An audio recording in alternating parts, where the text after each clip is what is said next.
Hey everyone, my name is Terrence from Hang Tight. I'm Tyson, and we sell automotive electrical components, wire, loom, everything you need to wire a car. Hang Tight specializes in making sure it's easy to source and find every electrical component you need for your build. All right, the PSC, something that Tyson and I have been, What does it stand for? well, it's a power steering controller. It is a power steering controller. That's wonderful. What does it control? Tyson and I love power steering, and we love it in the electrical variety. Specifically the electrical variety. We actually are here because we don't like it very much in the mechanical variety. Now, Tyson and I both have a similar reason we both came together and developed this product. My big, heavy, ugly beast here was cooking mechanical steering pumps pretty regularly, and they're not fun to change. So, Tyson, well, you can tell your background, how you got into it. I'm involved in drifting, and I feel like drifting is constant. Power steering, boiling fluid, flinging belts off, mechanical pumps failing. It's always something. It's always something. It's always something. And when we analyze the aftermarket really hasn't had any innovation from the electric side. There's companies that build small pumps, but who better to build? I would actually say that the Toyota MR2 pump's been the gold standard for way too long, and it's a terrible pump. And a ton of people have tried it and said, I'm never going electric steering again. But many OEMs have built pumps that are about 30 years newer, maybe 40, depending on when that was designed. And who's to argue with the designers and engineers at the big automakers? Because let's be honest, they have way more money for R&D than any of these aftermarket companies. So we figured the best thing we could possibly do is utilize their hard work and control their pumps. So what pumps does the PSC support?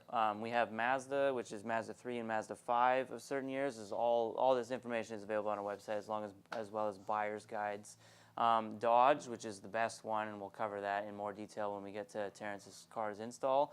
Volvo and Toyota power steering columns. This one is from a Prius, Yaris. They're all pretty similar, but Prius oddly seems to be slightly the best one. Volvo too, these actually do run in limp mode with no CAN data, but with our controller you get control of them, and I think they run at limp mode at 40 or 60, I can't remember, 40 or 60%. With the controller you can get more out of them. But none of these matter because the only one we're going to talk about is the Dodge. This is the King Daddy. Now, we will say the Volvo did start a trend, so we thank the Volvo for introducing us to this potential. The Mazda, honestly, is a good pump if you're looking to do a street driver or you just want something to cruise around the streets with. Only get the 2 connector variety. This one's pooch. Yeah, so this is a no-go. But we pulled this one out of the yard. But the problem with what happens with these pumps is where they are in the car too. Is the connectors get hit and broken, and the 3 connector pumps specifically get water ingress, and then it just stops working. That's where that belongs. That one's broken, by the way. There's only 5 or 6 more on the shelf, so. We got a lot of pumps. But anyway, this Dodge one, they come in big, like Durango, Jeep Grand Cherokee, Charger, Challenger, all the sideshow mobiles you could think of, and they're meant to handle heavy vehicles. So when we put them in lighter cars or anything like that, they're just the strongest pump. Yeah, and the nice thing is with this pump, you're giving yourself headroom. And if you have a race team or if you're doing stuff that's competitive, having headroom in your parts is super important. So you're not running this at its max. Yeah, it's like running, you need 500 horsepower and you build an engine that makes 501 horsepower, or you build an engine that makes 800 horsepower and you dial it back. Yeah, and dealing with heavy vehicles, I'm more into the heavier, big full body cars, as you're gonna learn.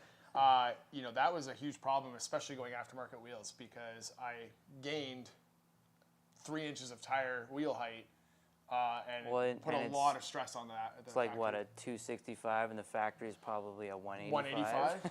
315s in the back. So yeah, it's really hard on factory stuff, and there's a huge market for that. The Saginaw pump design in that is probably what, the 50s, 60s? 56. Whenever the first small block. Don't quote me on that, but. Hasn't changed much on this car in a small box. So this is the Dodge pump. This is meant for like 5,000, 4,000 pound SUVs, Grand Cherokee and Durango, and it also comes on Charger and Challenger. This pump There's 2 reservoir options. This pump with this integral reservoir is off a Charger or a Challenger. This is a remote reservoir, and it's off a Durango or a Grand Cherokee. Yeah, this one's nice. If you do need to remote mount this in a way that, if it's on a lower frame rail or if it's in your trunk, we've seen them mounted everywhere. You can get this cap individually. So the pump itself doesn't change. It's just the cap. And you can actually order these both individually. So if you want to change your configuration later on, it's super easy. So Dodge pump for the win. I'll amend that real quick. The CAN data is actually different, but our Yes. controller Yes. doesn't care. It don't matter. But you can swap Yeah. reservoir tanks. We also learned you can swap them with a Mazda, but Yeah, but don't do that. don't do that because the pump pickup is down here, not ideal when it's vertical. And while we're getting into that, this bad boy needs to be mounted like that. Not like this. Yeah. Not like this. Not like this. Like this. Mounted the right way, Mounted the right way. please. One thing about these pumps, the Volvo and Mazda use a metric fitting. These do have a very custom fitting, but don't worry, we sell that too. Goes to -6, and then depending on which reservoir return line. For the remote mounts, this is your return line and this is your fill.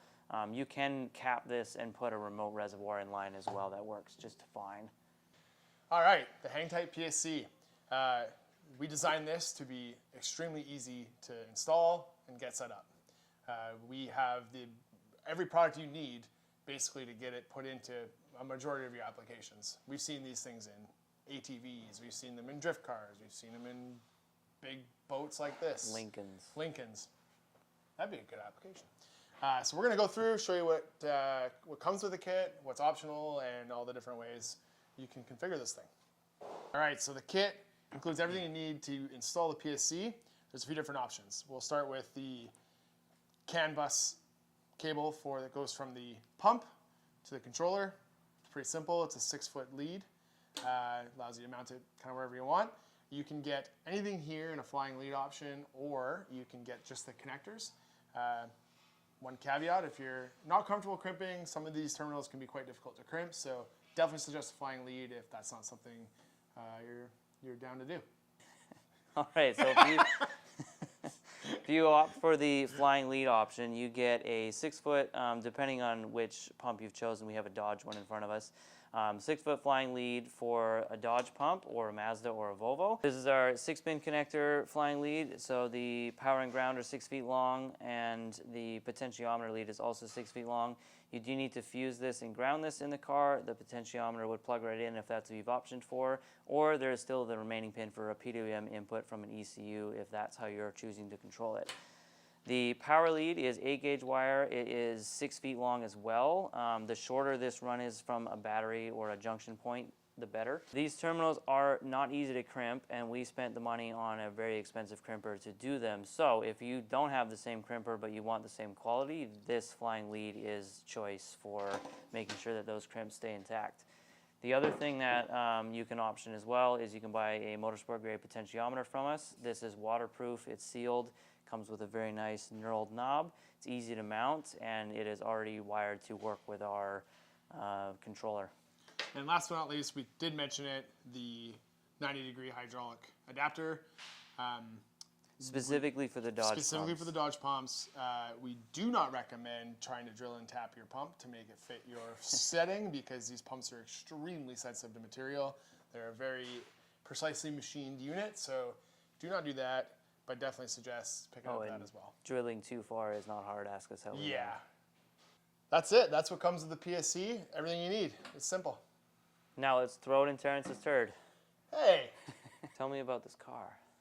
I get 1 minute, because if it's not 1 minute. Basically, it's a 1984 Olds Cutlass with a small block Chevy, Holley EFI, and it's purpose-built to autocross and be a fun street cruiser that can actually stop, because these cars... It's got suspensions. It's got suspensions. It's got everything's aftermarket.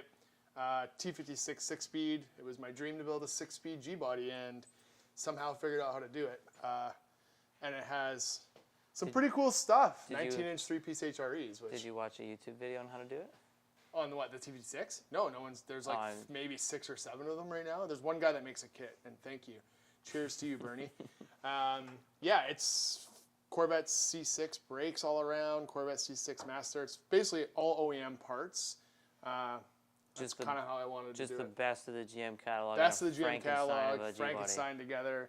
And A this little, thing, you got a bit of a, this reference may not mean much to you, but a little bit of a Harlequin color scheme. oh going on. yeah, it's 9 different colors. So I love this car. It is the funnest thing to drive. And it's going to Laguna Seca in a week. Laguna Seca. Seca? Gridlife. So yeah, let's walk through the basics. So we've kind of pre-made everything. I am not a fabricator, so please do not judge my fab skills. But I know enough to be dangerous. Basically, you have to build a bracket or some sort of setup that is mounted to a solid area of the car. So if you're in a unibody car, you definitely want to be on a frame rail or on a horn or something that is fairly solid. Fortunately, I'm a full frame car, so that makes my job a lot easier. Yeah, you also have all the room in the world, and they happen to put 2 battery trays for the diesel version, I guess. Well, no, it's because Chevy and Oldsmobile had their batteries on different sides. Couldn't agree. Nice. So it works out good for me because I got lots of space. But it quickly filled up because I like to add things. So we'll mount this up, get that done. Talk to me about the belt routing situation here. Well, yeah. So one of the big challenges. I think there's this happy accident that this worked is just out a here. good luck. Basically, one of the hard parts about changing power steering is you lose that area of your serpentine setup. And in a former life, I actually designed a serpentine kit for an Oldsmobile engine. So I've played with them a lot. The nice thing that happened here was I was stressing because we had to do this trip, and I'm like, how am I gonna fix that? And I just bought a shorter belt, and it worked. So that was sweet. Just skip that pulley. Just skip the pulley, and it worked out great because we have some other things planned, doing some testing and some science stuff. So it worked out great. We're definitely going to do a back-to-back of like temperatures and pressures that thing generates versus our Dodge pump. But yeah, happily that worked out. That may not be the case every time for you, but it really depends on what engine you have and what company makes belt systems. My sweet fab skills came into play there. I even bought stainless steel hardware for this. I brought the good stuff. So basically, yeah, get your bracket set up. Now, one thing that's super, super, super important in these pumps is you need to isolate them. They are not a quiet unit, so not having isolation probably would give you a lot of drone in your sheet metal and stuff. So that's no good. Plus, it's just not good for them. Some sort of rubber isolation. These aren't ideal, but they'll work. Did you get these from Home Depot Racing? Home Depot Racing, baby, or Rona if you're in the U.S. I have bought something very similar that happened to be for a sink. Nice. Those could be something like that, yeah. They're rubber. Yeah. You know, we used to use hockey pucks in our suspension. The OEM application, they isolated them with rubber. We're going to isolate them with rubber. Yeah, always. Trust me, those people at Dodge are way smarter than Tyson and I could ever be, so we're just going to assume that they did it right. Well, that's actually... Have you driven the 1999 I take that back. Dodge Neon?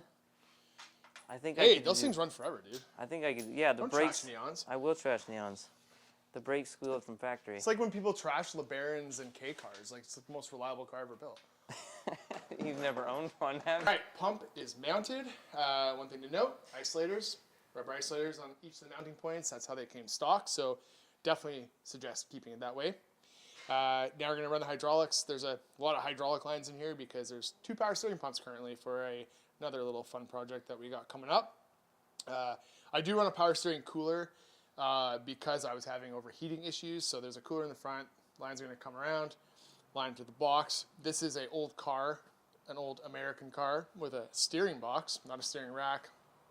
Not a fan, but it's what I'm stuck with. But it does make it easy to plumb. So going to get the plumbing done. With the cooler, we're going to be doing a series on with or without the cooler, with regular steering or this, but that's something to look forward to in the future. So we've got this mounted. Next, we're going to switch over to Tyson. He's going to get the wiring done. PTFE pressure line. Yes. Oh, yes. Do not use regular line. This thing pumps serious PSI. So this is a PTFE pressure line with AN lines. Of course, the very overpriced world of AN fittings, but makes it super easy to service. And with our adapter, you just... Oh, that went really easy. That never happens. Oh, wait, I shouldn't have said that. Oh, that was lucky. That never happens. Just stabbed it and worked. I'm mounted. Pump is plumbed. Time to wire the power. So my battery's over there. So that has to go in that direction somewhere. And then I have to find a clean chassis ground that is not another mounting point and not full of paint or some other kind of thing that doesn't allow electricity to pass. So there happens to be a nice factory threaded bolt down there, so that's what we're going to use. All right, so that's the ground point. I have this thing called a pilot brush, and it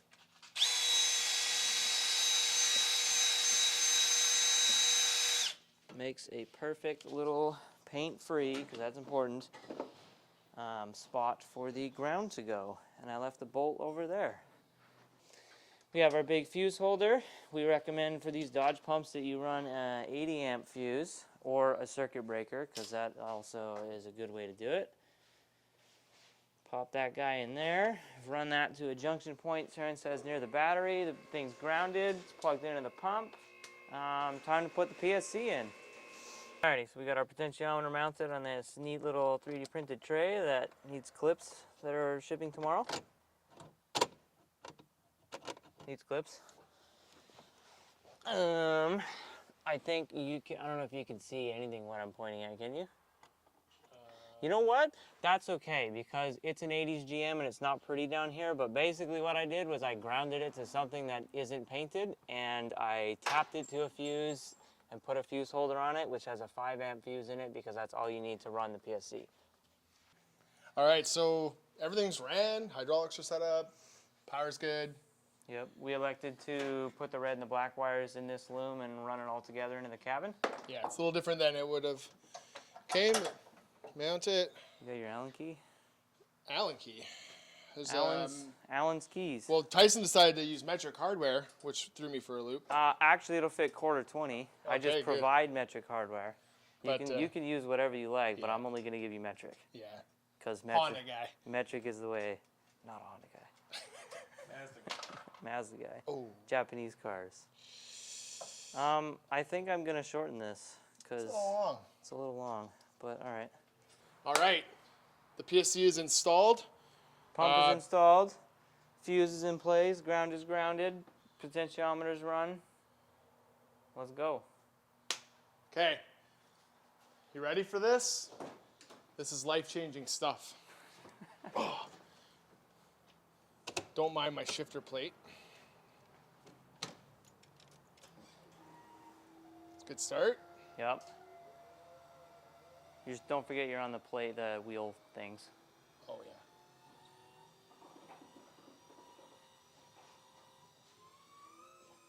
Is that sketchy? No, they're just moving them around. It's very anticlimactic, if I'm honest. I know. It's like, oh, the steering works. You make a product that's so good, it's anticlimactic. It just works. Burnouts or whatever. Woohoo! This is why everyone needs a PSC. I'm doing the dance. Doing the PSC dance, baby.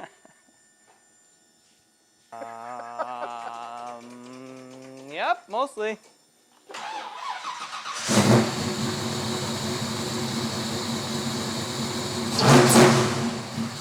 Yeah.